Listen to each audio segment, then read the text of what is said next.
Thumbnail দেখে যেটা চিন্তা করছেন যে পিনাকি কিভাবে অ্যাডভোকেট সাইফুল ইসলাম আলিফকে মারল, সেটা জানার আগে আপনাদেরকে একটু স্মরণ করিয়ে দেই। 2019 সালে ফেব্রুয়ারি বা মার্চ, এই সময়টাতে আমার ঠিক স্মরণ নাই, আমি একটা করেছিলাম, একটা ইসকন নিয়ে একটা পর্ব করেছিলাম। আসসালামু আলাইকুম। দেশ এবং দেশের বাইরে থেকে যে যেখান থেকে কাজ করে এই ভিডিওটি দেখতেছেন সকলকে আন্তরিক শুভেচ্ছা ও অভিনন্দন। প্রিয় বন্ধুরা, আপনারা জানেন যে বর্তমানে ইসকন এই সংগঠন নিয়ে কিংবা চিন্ময় দাসকে নিয়ে নানান আলোচনা সমালোচনা চলছে। এই চিন্ময়কে নিয়ে চাঞ্চল্যকর তথ্য বা এই ইসকনকে নিয়ে চাঞ্চল্যকর তথ্য দিয়েছেন সাংবাদিক ইলিয়াস হোসেন। সাংবাদিক ইলিয়াস হোসেন এই ইসকনের বিষয় নিয়ে পিনাকি ভট্টাচার্যকে নিয়ে কি বলেছেন সেটাই থাকছে আজকের ভিডিওতে। ভিডিওটি অত্যন্ত গুরুত্বপূর্ণ একটি ভিডিও, না টেনে সম্পূর্ণ দেখার অনুরোধ জানিয়ে আমি আপনাদেরকে দেখাচ্ছি। দেখুন। আসসালামু আলাইকুম। থাম্বনেল দেখে যেটা চিন্তা করছেন যে পিনাকি কিভাবে অ্যাডভোকেট সাইফুল ইসলাম আলিফকে মারল, সেটা জানার আগে আপনাদেরকে একটু স্মরণ করিয়ে দেই। 2019 সালে ফেব্রুয়ারি বা মার্চ, এই সময়টাতে আমার ঠিক স্মরণ নাই, আমি একটা করেছিলাম, একটা ইসকন নিয়ে একটা পর্ব করেছিলাম।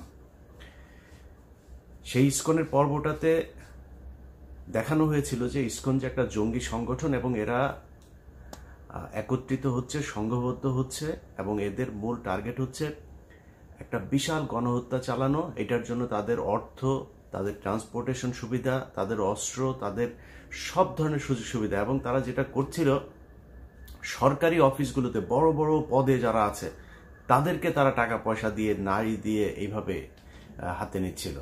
যে কারণে বিভিন্ন জায়গায় যখনই কোথাও কোনো আপনার এমনকি হিন্দুদের সাথেও তাদের বিভিন্ন মন্দির দখল নিয়ে গ্যাঞ্জাম হয়েছে, সেই গ্যাঞ্জামগুলোতেও দেখা গেছে ইসকনের সংখ্যা কম, কিন্তু পুলিশ প্রশাসন সবসময় তাদের পক্ষে দাঁড়িয়েছে, যে কারণে তাদের সাথে পারা যায়নি। তো ওই সময় কিছু কিছু বিশেষজ্ঞ আছে, সেই বিশেষজ্ঞদের নাম বলতে চাই না, আর ঝামেলা বাধাইতে চাই না, কারণ 5 বছর অনেক যন্ত্রণা সহ্য করে আসছি, তো একটু শান্তিতে থাকতে চাই। হ্যাঁ, তো তারা বলেছিল ইসকন নাকি একটা তাবলিগ সংগঠনের মতো, এরা তাবলিগের মতো গান টান গায়, হ্যাঁ, এরা কৃষ্ণ ভাবনা করে, তো এটাই হচ্ছে তাদের মূল কাজ। এখন দেখেন বাংলাদেশের সবচেয়ে বিস্ফোরা হয়ে দাঁড়িয়েছে ইসকন। আমি ইসকনের এই হত্যাকাণ্ডে ডেইলি স্টারের একটা নিউজ গতকালকে করেছে, Chinmoy followers clash with cops in Chittagong, lawyer killed. এটা হচ্ছে ডেইলি স্টারের সংবাদ। আর প্রথম আলো নিউজ করেছে, সময় নিউজ করেছে, চট্টগ্রামে আইনজীবীকে হিন্দু ভেবে হত্যা করলো দুষ্কৃতিকারীরা। বুঝছেন তো, হিন্দু ভেবে কারা হত্যা করেছে, তার মানে মুসলমানরা হত্যা করেছে। তো সমস্যাটা এইখানেই, এখনো পর্যন্ত এই গণমাধ্যমকে কিছুই করা হয় নাই, গণমাধ্যমে কিছুই হয় নাই। সময় টেলিভিশনের সাকি এইখানে এখন পর্যন্ত তাদের হয়ে কাজ করে। কমল দে এখনো পর্যন্ত, এই যে নিউজের সাথেও সম্ভবত কমল দে জড়িত আছে, সে ওইখানে এই নিউজ করেছে, সময় টেলিভিশনে কালকে থেকে যাচ্ছে। এখন এটা বিচার করবে কে? আপনাদের গত 2 দিন ধরে দেখছি যে সবাই পিনাকির পেছনে লেগেছে, কারণ পিনাকি হচ্ছে ওই যে প্রথম আলোর সামনে গিয়ে গরু জবাই করেছে, এটার জন্য। পিনাকির অতীত, পিনাকি গণজাগরণ মঞ্চের সাথে ছিল, পিনাকি অনেক বাম করেছে, পিনাকি হুজুরদের বিরুদ্ধে অনেক কথা বলেছে, জামাতের বিরুদ্ধে অনেক কথা বলেছে। পিনাকির প্রতি আপনার ক্ষোভ থাকুক, সন্দেহ থাকুক, কোনো সমস্যা নাই, কিন্তু পিনাকি যেটা করেছে এই গেল 2-3 বছরে, পিনাকির যে অবদান এইটুকু আপনাকে স্বীকার করতে হবে। আর প্রথম আলোর সামনে যেটা করেছে, প্রথম আলোর সামনে ওই সময় ডাকা ঠিক ছিল কিনা, ওই সময় দাড়ি টুপিওয়ালা লোকজনের যাওয়া ঠিক ছিল কিনা, এত এত ডর ভয় দেখায় না, লাভ নাই। এই দেশের যেই সব এই কুকুরের ছানাগুলো সুশীল সাইজা তারপরে এইসব বলে না, এই কুকুরের ছানাগুলো এই জুলাই আগস্ট মাসে রাস্তায় নামে নাই। এরা আজকে এসে যে চেয়ারে বসছে না, এই চেয়ারে বসা লোকজন এরা এখন দেখাচ্ছে যে আইন, হ্যাঁ, পত্রিকার সামনে যা এই করা যাবে না, পত্রিকার সামনে এখানে নিউ ইয়র্ক টাইমস, তারপরে এখানে CNN, BBC সবকিছুর সামনেই প্রোটেস্ট করে মানুষ। তো প্রোটেস্ট করা যাবে না কিসের জন্য? ওইখানে যা প্রথম আলোর বিরুদ্ধে কিছু বলে না, প্রথম আলোর কারোর ধরে টান দেয় নাই তো। প্রথম আলোর সামনে গিয়েছে, তারা গরু জবাই করে তারপরে মাংস খাবে, চলে যাবে। এই আন্দোলন এরকম হওয়া উচিত ছিল কি না ছিল সেটা নিয়ে আপনার অবজারভেশন থাকতে পারে, কিন্তু পিনাকি যেটা করেছে সেটা করার পরে সেই লোকগুলো গিয়েছে, তাদেরকে মারধর করা হয়েছে, মারধর করার পরে তারপরে নিয়ে আবার আটকে রাখা হয়েছে। প্রথম আলোর বিরুদ্ধে কি করা হয়েছে? ওই লোকগুলির অপরাধ কি ছিল? সেখানে গরু জবাই করতে গিয়েছে, এটা অপরাধ। কিন্তু এই প্রথম আলো এই গেল 15 বছরে অন্তত 1500 মানুষকে অন্তত তারা খুন করেছে। অন্তত এখন পর্যন্ত জেলখানায় আপনার কি কোনো অনুমান আছে কত হাজার আলেম আটক আছে? যেই কয়জন আলেম বের হয়েছে সেই কয়জন আলেমরা নিজেরাও এদের নামটাম বলে না। এদের ব্যাপারে আমার মনে হয় ওনাদের কোনো চিন্তা ভাবনা আছে কিনা সেটাও জানি না। আমি ইলিয়াস, আমার কথা আপনাদেরকে বলে রাখি, আমি ইলিয়াস অ্যাটর্নি জেনারেল পর্যন্ত যায় যদি একটা তদবির করি, ওনার কাছে যদি একটা উপকার চাই, উনি যদি আমাকে একটা উপকার করে, সেই উপকার দিয়ে অন্তত 20 কোটি টাকা আমি ইনকাম করতে পারি। আমি ইলিয়াস করি না। অ্যাটর্নি জেনারেলের কাছে যায় জিজ্ঞেস করেন, যতবার তাকে ফোন করেছি এই রাষ্ট্রের জন্য ফোন করেছি, এই আলেমদের ছাড়ানোর জন্য ফোন করেছি, বাবুল আক্তারের কথা বলেছি, BDR এর হত্যাকাণ্ডে যারা আছে তাদের কথা বলেছি, কোনোদিন পার্সোনাল কোনো ইন্টারেস্ট নিয়ে তার কাছে যায়নি। জিজ্ঞেস করেন যায়। তো উনি আইনের ভেতরে থেকে যতটুকু সম্ভব হয়েছে, কিন্তু আলেম যারা আছেন আপনারা তো তাদের সাথে জেল খেটে এসছেন, দেখেন নাই তাদের কি অপরাধ? আসিফ নজরুল বলে যে এই ডিজিটাল নিরাপত্তা আইন, সে আমাকে ওই দিন ফোন করে বলছে যে আপনার এখন সমস্যা কি, আপনি চলে আসেন, আপনার শুনলাম পাসপোর্ট নিয়ে সমস্যা। আরে আসিফ নজরুল, আপনি আমার পাসপোর্ট নিয়ে উনি দেখবেন। আরে আসিফ নজরুল ভাই, আপনি আমার পাসপোর্ট নিয়ে দেখবেন, আপনি SB রে বলেন না, পাসপোর্ট অফিসে বলেন না, ওদের যদি বাপের ক্ষমতা থাকে আমার পাসপোর্ট আটকায় রাখতো। ওদের বললেন ক্ষমতা থাকে, উনি আমাকে এই হেল্প করতে চায়। আপনার কাছে এই হেল্প চাই না তো ভাই, আপনার কাছে জীবনে কোনোদিন কোনো পার্সোনাল ইন্টারেস্ট নিয়ে জীবনে ইলিয়াস যাবে না। কিন্তু আপনি এই যে আলেমরা এখন পর্যন্ত আটকে আছে, ডিজিটাল সিকিউরিটি অ্যাক্টেই অনেক আলেম আটক আছে, আপনার সেখানে ভূমিকা কি? আপনার পদক্ষেপ কি? আসলে কি কিছু নেওয়া হচ্ছে? কিছুই নেওয়া হচ্ছে না। এখন বালের এক আইন দেখাচ্ছে, ওইখানে প্রথম আলোর সামনে যাওয়া যাবে না, ডেইলি স্টারের সামনে যাওয়া যাবে না, কালবেলার সামনে যাওয়া যাবে না, হাজার হাজার পুলিশ আর্মি যায় সেখানে ভরে। আরে বেটা, তুই যে চেয়ারে বসছিস ওই চেয়ারটাই তো জোর করে দখল করে। শেখ হাসিনা কি তোর কি ওইখানে বসাইছে? তুই নির্বাচন করে আসছিস, তুই কোন সংবিধানের কোন ধারায় তুই এই চেয়ারে বসছিস? তুই এখন আইন দেখাস। এই দেশ বিপ্লবের মধ্যে আছে, বিপ্লব করে আদায় করতে হবে। গতকালকে সাইফুল ইসলাম আলিফকে সেখানে খুন করা হলো, গোয়েন্দা সংস্থা কি বাল ফালাইছে সেই জায়গায়। এই যে 33 আপনার ডিভিশনের যে GOC, এই যে এখন জাহাঙ্গীর আলম DGF এর চিফ, তার এখন তার কাজ কি? সে কি করছে? আসামিরা বাংলাদেশের ভেতরে এখন পর্যন্ত আছে, সে ধরছে না কেন? হত্যা মামলার আসামিরা ঘুরে বেড়ায়, তাদেরকে ধরা হয় না। কাজ কি আর্মির, সেনাবাহিনীর, গোয়েন্দা সংস্থার কাজটা কি? সাইফুল ইসলাম যে বের হলে ওকে মারবে জানে না? সামনেই তো ওরা ত্রিশূল নিয়ে দাঁড়ায় ছিল, এই খবর সেনাবাহিনীর কাছে ছিল না, মারলেন না কেন? পিনাকি যায় সেটা মারাইছে, তাইলে পিনাকির যেহেতু দোষ, তো পিনাকি এখানে প্রথম আলোর সামনে বিশাল ঘটনা ঘটলো, ওইটাও পিনাকি দোষ করছে, এই জন্য এটা ঘটছে।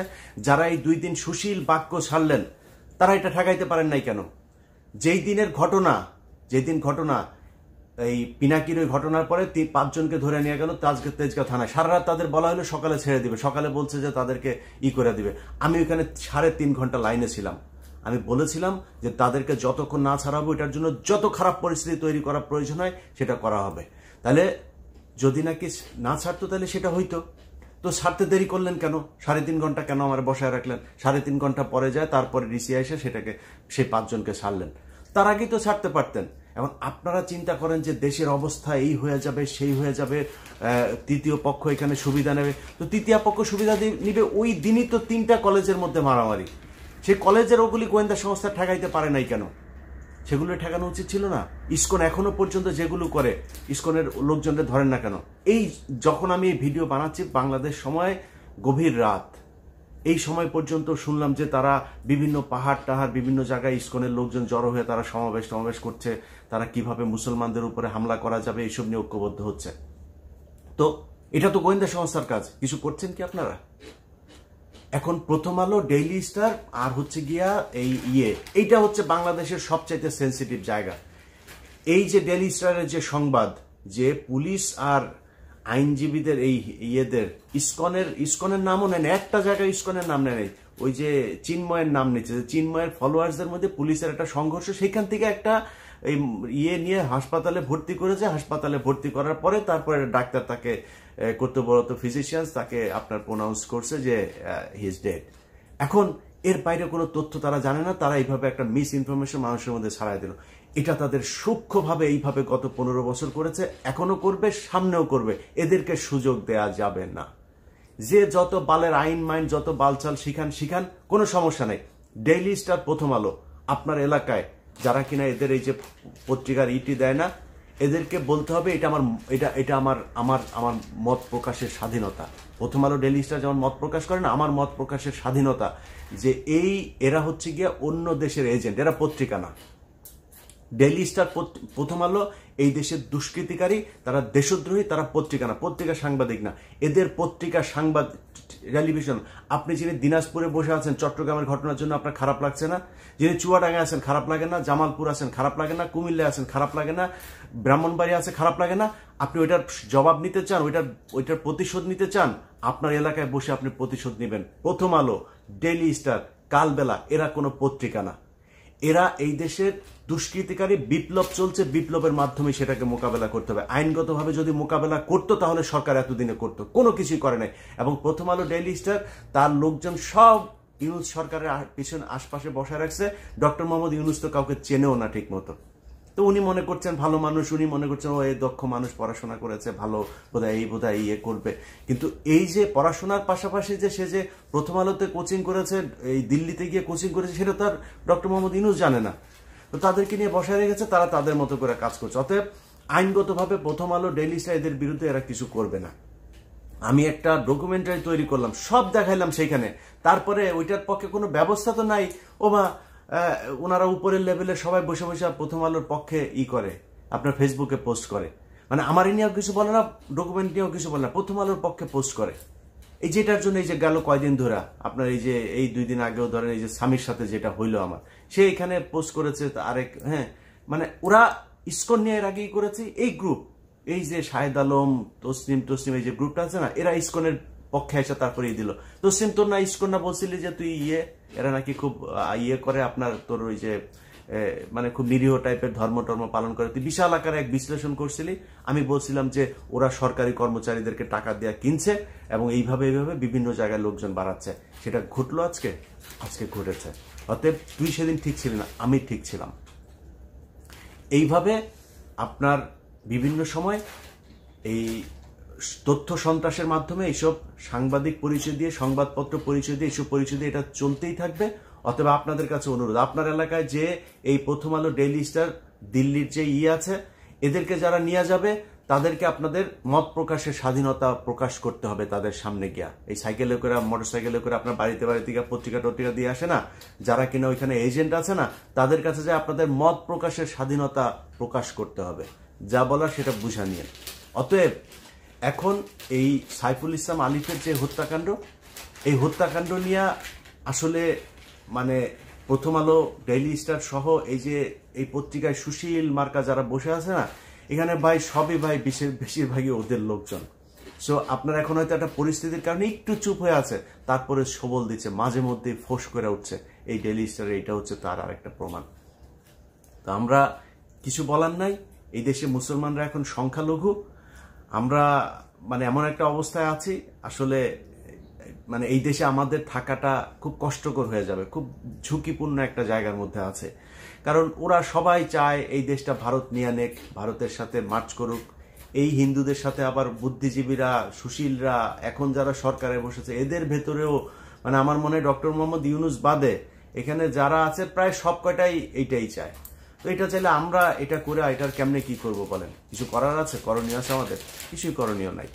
তো যার যা করার, যে যেভাবে চিন্তা করেন, সংঘবদ্ধ থাকেন। ছাত্রদল, ছাত্র শিবির, আপনাদেরকে বলবো ভাই, আপনারা সবাই তো বিক্রি হয়ে যান নাই, আপনাদেরকে বলবো যে আপনারা এই বিষয়গুলো নিয়ে সিরিয়াসলি চিন্তা করেন ভাই। এখন ক্ষমতায় আসা, তারপরে হচ্ছে গিয়ে চাঁদাবাজি করা, ধান্দাবাজি করা, নিজের চিন্তা করা, ভাই দেশটার আগে বাঁচাইতে হবে।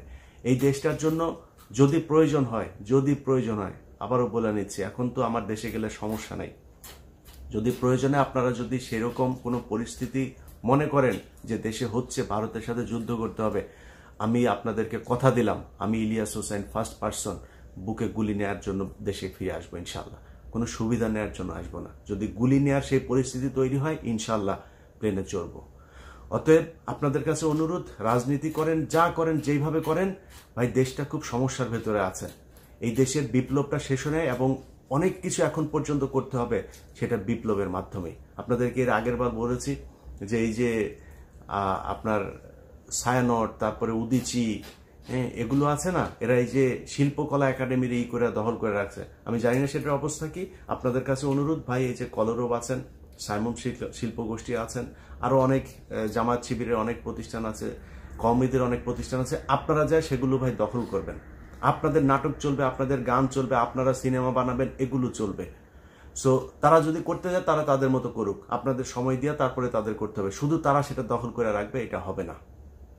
বিপ্লবের অনেক কিছু ভাই দখল করে নিতে হবে। এখনো পর্যন্ত আইনগতভাবে এই সুশীলদের হাতে নিবেন। এই সুশীল কুকুরের ছানারা, এরা জীবনে আপনাদের কথা বলবে না, আমাদের কথা বলবে না।